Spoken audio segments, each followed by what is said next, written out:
Olá, bom dia. Nós estamos ao vivo, agora são 10 horas em ponto pelo horário de Brasília e você confere as principais notícias do Brasil e do mundo desta terça-feira.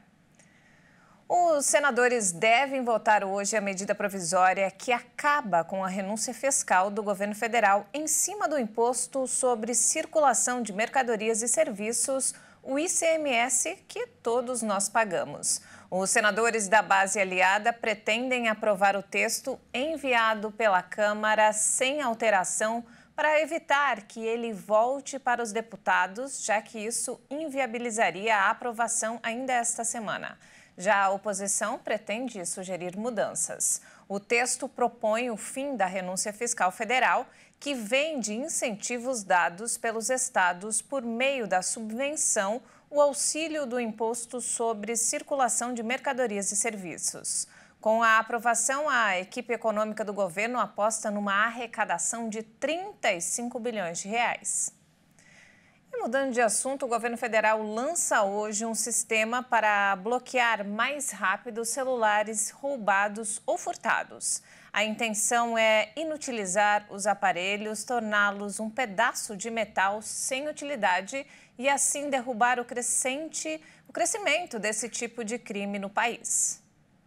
O aplicativo Celular Seguro promete inutilizar quase de forma imediata os celulares furtados ou roubados.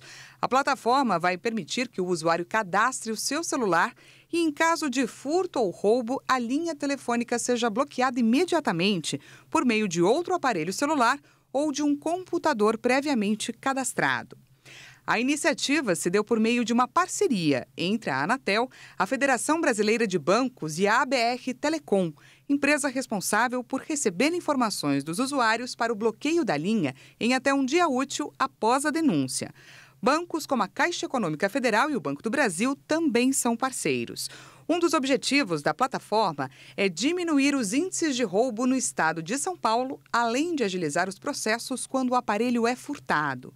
Contudo, o aplicativo Celular Seguro não substitui a comunicação dos usuários com autoridades policiais, operadoras de telefonia e instituições financeiras. Todo o procedimento permanece necessário. Dados do Anuário Brasileiro de Segurança Pública de julho deste ano mostram que o país teve um crescimento de 16,6% nos furtos e roubos de celulares em um ano. Foram 999 mil ocorrências no ano passado, com uma média de 114 celulares roubados por hora no Brasil. O ministro do Supremo Tribunal Federal, Alexandre de Moraes, concedeu nesta segunda-feira liberdade provisória a 46 acusados de participação nos atos de 8 de janeiro. Eles continuarão a responder aos processos e deverão cumprir medidas cautelares, como o uso de tornozeleira eletrônica. Segundo a corte, 66 pessoas ainda seguem presas suspeitas de participação nos atos de vandalismo. E o prazo para pagamento da segunda parcela do 13º salário termina amanhã. Neste ano, cerca de 88 milhões de brasileiros vão ser beneficiados com esse rendimento adicional. O valor do 13º salário é calculado com base no salário de dezembro, com exceção dos empregados que recebem salários variáveis. Mas a segunda parcela vem com os descontos, como o imposto de renda e INSS, o que faz com que ela seja menor do que a primeira parcela. Caso o empregador não efetue o pagamento até a data limite, o trabalhador deve procurar o RH da empresa, as superintendências do trabalho ou as gerências do trabalho ou o Ministério Público do Trabalho para fazer uma reclamação. Neste ano, o governo federal antecipou o pagamento para os aposentados e pensionistas do INSS em maio e junho. Todo trabalhador em regime previsto na CLT, que atuou por 15 dias ou mais durante o ano e que não tenha sido demitido por justa causa, tem direito à gratificação. O valor do 13º salário integral só é pago para quem trabalha há pelo menos um ano na mesma empresa. Se não, terá direito ao benefício proporcional aos meses trabalhados. Cerca de 87 milhões e 700 mil brasileiros serão beneficiados com rendimento adicional em média de R$ 3.000.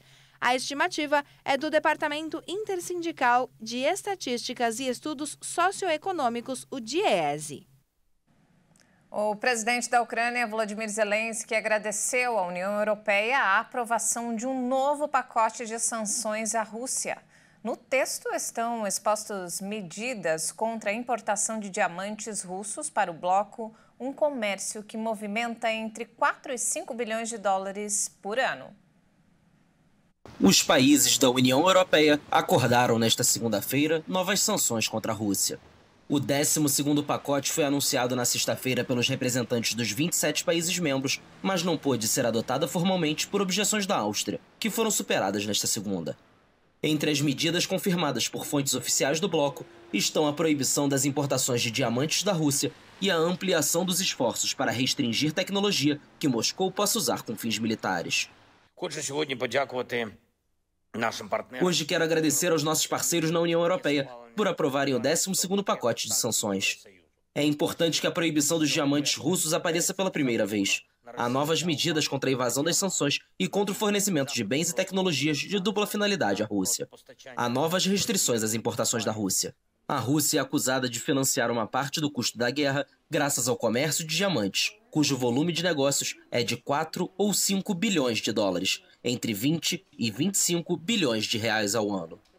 A proibição da importação de diamantes naturais ou sintéticos será aplicada a partir de janeiro, e no caso dos diamantes lapidados no exterior, a partir de setembro de 2024.